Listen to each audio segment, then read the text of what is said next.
Hey everybody, Josh Sigurdson, a World Alternative Media here, and of course we're joined by author and economic analyst here, Wham, John Sneisen, and well, we've all seen what's been happening in the stock market lately. It's exactly what we've been talking about for quite a while, but of course it's just the first main hiccup of the long trek down. We are seeing a lot of volatility. It's up, it's down, it's up, it's down. As I do this video on the 7th of February 2018, the Dow is at 24,893 and 35 cents. And it's down 19.42 points today, 0.08%. And then, of course, we see the S&P is at $2,681.66, which is down 13.48 points. And, of course, that's 0.5%. And this is a really big story that is going to affect a lot of people, and it's something that we've been mainly talking about for 5 months. A whole bunch of people have been lately commenting on our videos saying, "You've been saying this forever. You're bound to be right eventually." Really, we've only been focusing on the stock market majorly for the last 5 months, and it's because we've seen it heat up to these all-time highs and this euphoria that we've seen so many times before. Everyone is glassy-eyed. They think everything is going to be good forever, and it just isn't the case. And with this volatility we're seeing, it kind of reminds me, John, of September 1929. In September, we saw there's huge all-time highs, and then we saw it start to dip, and then there's some volatility all the way through October till the end of October. And we know what happened at the end of October 1929. We saw the biggest crash in history, and it took a long time to match up anywhere near what the crash in 1929 did. And of course, we've had these little hiccups along the way. We saw crashes in 1987. We saw crashes in 2001. We saw crashes in 2008. And the fact that these have been manipulated so much more into prosperity means they're going to come down that much harder when they do come down. And they have to come down. It's inevitable. The fundamentals are off the table due to the level of manipulation. So in most cases, you can't really tell when it's going to come down. You just know it will. And when you look at this stock market, man, the Nikkei index as well. I mean, looking throughout the world, it doesn't have anything to do with Trump. Trump can say good things and cause it to go up a bit. Trump can, open the market a bit with less taxation, less regulations. Okay, that's good. But when you have a bubble that's so based around debt derivatives, just insanity, it's eventually going to fail, no matter who the president is. This is a banker scheme. This is government regulations from the so-called deep state. And John, can you go into the context of what we're seeing and how long do we really have until this really starts coming all the way down? Well, it's starting to look really crazy right now, of course, with the last days. What we got to take a look at, and Josh will put some numbers up on the screen and where you can actually see some history so you can get some context of looking at the current markets. It's very interesting to take a look at the big point changes, of course, but that has nothing to do. We're looking at the percentage mostly. And when you look at the biggest highs and the lows in percentage drops per day, it was in 2008. Yeah. It went up one day, the 13th of October, it went up 11%. Then 28th, it went up 10.88%. But then it also came down in 2008, several 7 point something percentages, and also 6%. So I saw that this is interesting, Josh. I remember actually calling you and we were discussing this live over phone as I was looking at Dow Jones live trading. And as we were talking, it went down from 2-something%. Suddenly it was down at 6.19%. Then it skyrocketed up in a couple of minutes up to 3%. I don't know what really happened there. It looks like, we call it the plunge protection team here. From the Federal Reserve and other lackeys around the world, sitting there at their trading desks ready to push money out on the market if things like this happen, because they're trying desperately to make sure that a 2008 crash will never ever happen again. But the more they manipulate it, the more chances they cause of that happening, because there's value in that which does not have value, or at least not to that extent. No, 100%, Josh. And to make a little bit more of a context, to look at other markets, what's going on in bonds, for example, what's going on with the US dollar and currencies. I'm going to bring up this chart here, and it's the Vanguard BD Index Fund, which looks at have invested in most of the biggest bonds around the world, including corporate bond. What you see is that it has had a pretty drastic drop in 2008 now. it did have a sell up right as the Dow Jones the next day actually went up, but then the next 2 days, now the last 2 days, it's actually been selling off again. So you gotta follow that if a bond sells off. And I was watching great content from, of course, Gregory Mannarino, which is a trader. He's been doing this and breathing this for decades. Long time, yeah. He understands how the markets work. So I got to look at the bonds that he's watching there. And it makes sense what he's saying. When they buy up bonds, they have positive belief on the outlook of the economy. But when they sell off, they have a negative outlook on the economy, and it's currently been selling off quite a bit compared to what it usually had. I'm going to switch, of course, gears over to the U.S. dollar and look at what's called the U.S. dollar index.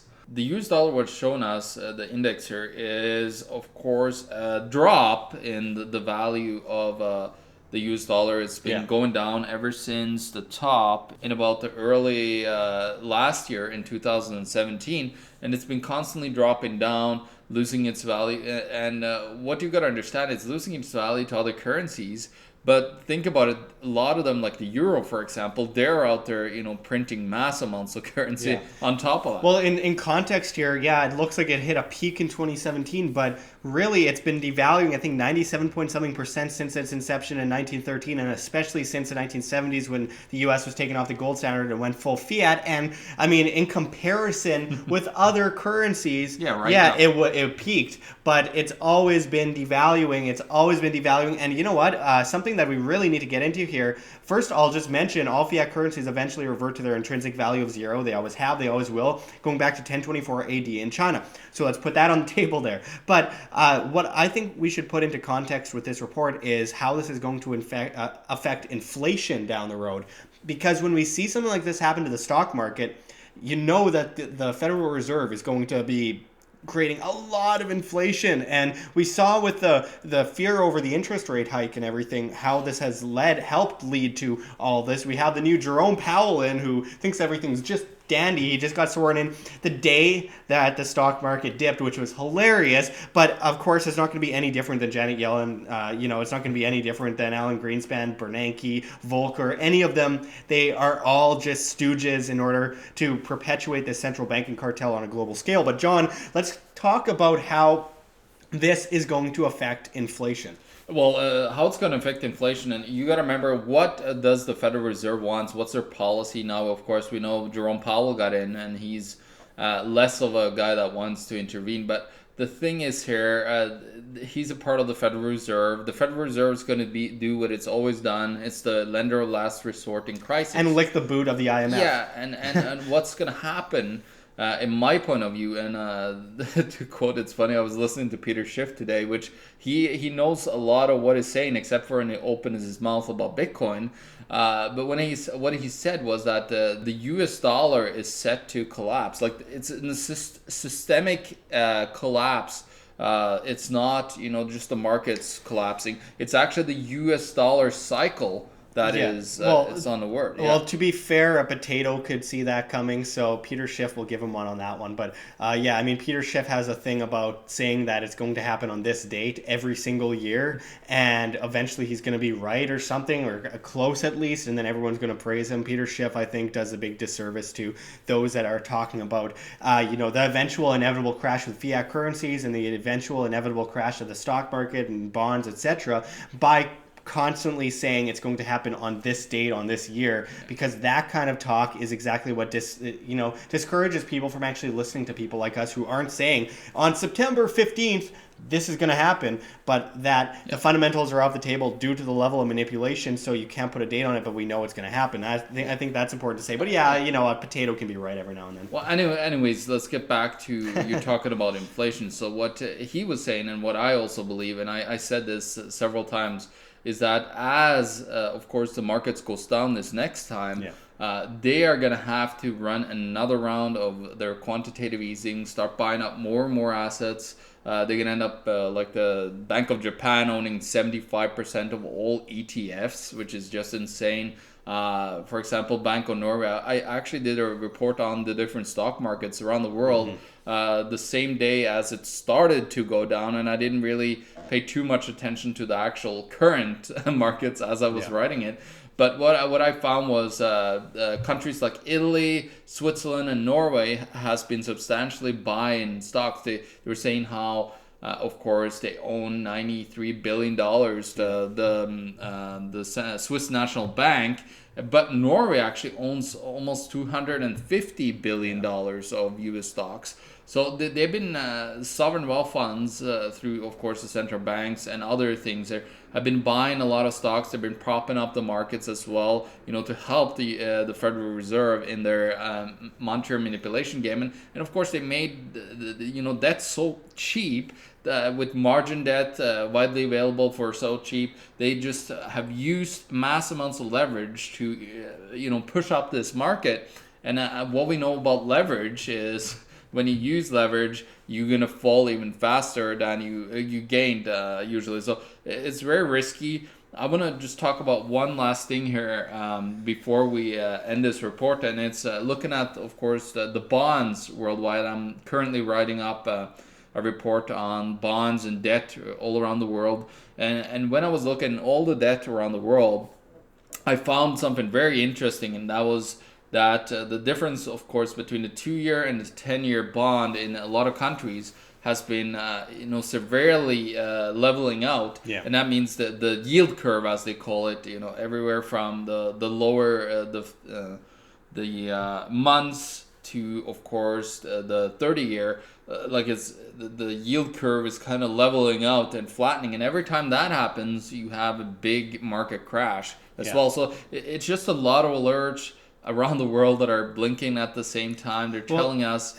Even Alan Greenspan is saying that it's a huge bubble and it's going to burst. I mean, when Alan Greenspan, though he said long term, which I called him on, I think a week ago before this started happening, and people were saying, oh yeah, well he's probably right. It's down the line, and it's like, well, like you mentioned, all these alarms are flashing, red lights flashing left and right. It's like it's obviously something big is about to happen. Well, yeah. They want to push the can, kick the can down the road over and over again for as long as they can. The problem is at one point you have to face the facts, and they really want our grandkids, to actually have to deal with this. But I am very certain that we will very, very soon have to deal with the consequences of our stupid actions of our central banking system and the fractional reserve lending that's been going on.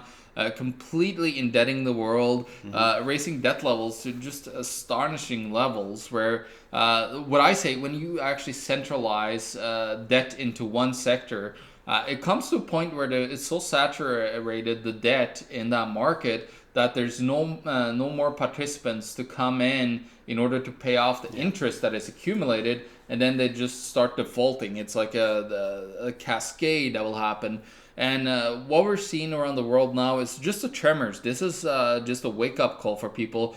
People have been in mass euphoria, over the last 2 years, I would say. Yeah. Just not even thinking about that the market could go down. There's people in the market that have been in the market for like 10 years almost and have still never seen a big calamity. And that's going to be a big wake-up call for a lot of people. And it's like Robert Kiyosaki said, don't invest long-term in the stock market, and look towards cash flow instead of capital gains, because capital gains in the end is kind of like gambling. There are sure things and there are ways to make a lot of money in certain markets, but you have to be smart. And speaking of capital gains, of course, it's never good to put all your eggs in one basket. You have to look towards great diversification. So that's why I've never said I've never said go all in on cryptocurrencies, but this stock market crash that's coming up, I'm talking a significant crash, a possible collapse scenario here, 50% or more even. I think that this is going to negatively affect the crypto market short term. And short term, we've seen it actually affected now, and I think it started it, to be honest. I would say that there's different outlooks there. I think that a lot of it also has to do when it comes to the crypto market with fake news stories from South Korea saying they're going to ban crypto when they're not, and mainstream media spreading that all over, causing fear, uncertainty, and doubt, FUD, if you will. And then same thing with China, the same thing with India, all nonsense, fake stories in order to push people away, regulations left and right from different countries around the world. The establishment is getting scared and trying to push people away from crypto while telling people to get into the stock market, like Larry Fink there from BlackRock, which we reported on before any of this happened, saying it's the best time to buy. Well, we called you on that. Yeah, exactly. That's the worst time to buy when somebody like that came out. And sure enough, it was probably not a good time to get in there when he told everybody to get in. No, but I just wanted to finish my point quickly, John, that this doesn't mean that it's bad for the crypto market long term. I think that we are heading towards a great crypto market in the future. It's only the beginning. It's the beginning of a great innovation that is going to revolutionize our future and our monetary system. And without a shot fired, it's a revolution. So I think that we have to look towards different diversification. So of course, cryptocurrencies are great. I still think we're going bearish for a little while longer, probably down to even $5,000 before we hit all-time highs. That's scary to most, but it's going to shake out the lightweights, and it's going to scare people away that should not be in the market to begin with because they don't understand the market. And always do your own due diligence. Of course, this is our opinion, not financial advice. But then there's like gold and silver as well. There's in some cases real estate, if you're not like getting into like a heavily derivatized market, like looking towards what Robert Kiyosaki does, like to get away from the taxes, to get away from... And there's always good markets. You got to remember, no matter how the economy is, usually there's a good market somewhere else. It's always like a wealth transfer happening at any given time between countries, states, locally, even within cities. Cash flow. It's all about the cash flow. But what I found interesting is this whole thing, what really I looked at, and I made an Steemit article on it where I was talking about the 2008 crash versus now. So I actually looked in great detail over what happened in 2008 and how was it trading, and it was very similar. A lot of things sold off. I don't know if you saw the gold sell off the same day, but silver actually almost dropped 3% just in an instant. And you saw that initially in 2008. You had a massive sell-off in every asset because everybody was all over leveraged. There was what's called margin calls, so all their debt that they owed, they had to actually pay back in order to not lose their shirt. So they sold everything they had. Now they are so believing in the stock market that there's not a lot of people that have been buying gold and silver. So it's on the other side. It's really bad, Josh. We're going to see an exodus from one and an influx into the other. Exactly. So, but the other time they were actually over there, a lot of people. But now they lost their, a lot of people fled into crypto full force without, throwing gold and silver in the back, like, oh yeah, that's the past. It doesn't mean anything anymore. That's a terrible mistake as well. So we just got to understand that what is happening is just the sell-off and sell-off and sell-off and everything. And I think we're going to be in for some interesting months coming ahead, seeing where this is going to take us. Absolutely, and just finishing it off with the crypto conversation, because this is important to go from one to the other, because of course stocks are heavily manipulated. Everything in the market is manipulated today in one way or another by whales, by banks, by government regulators, by news stories.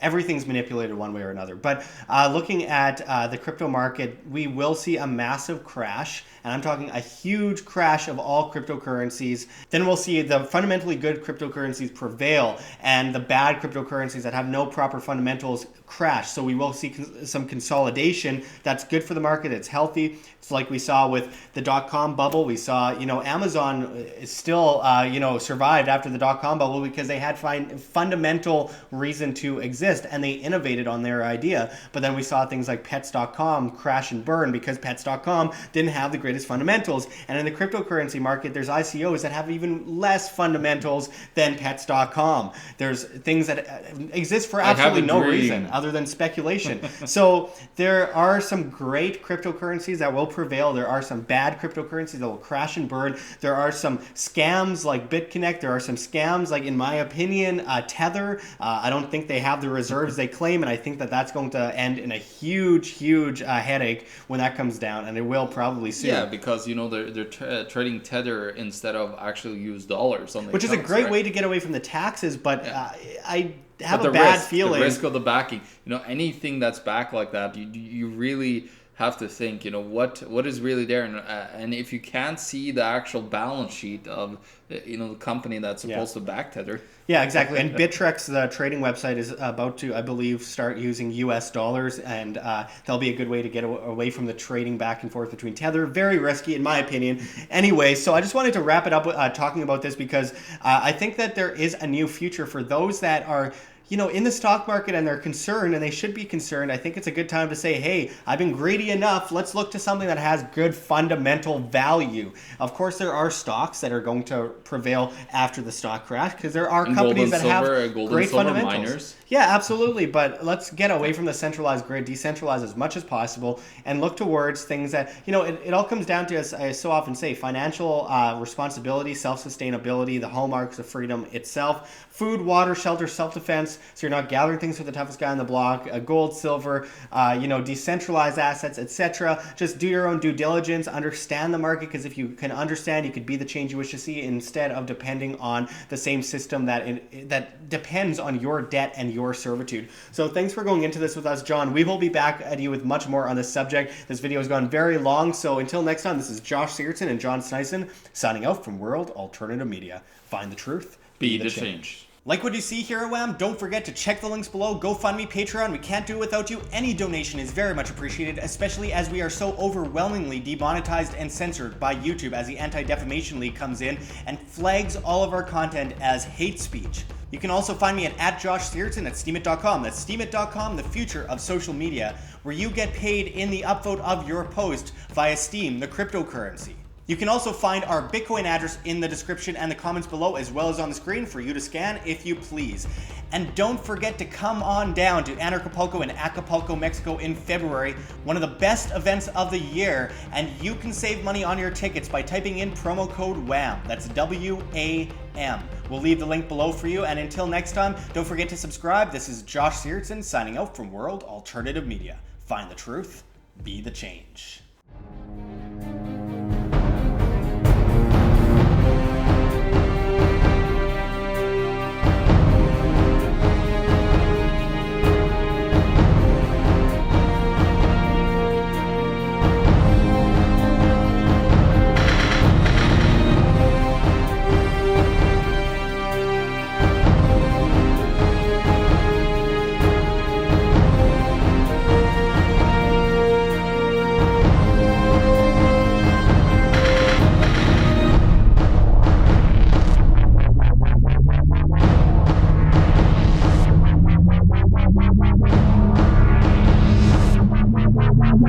Wow.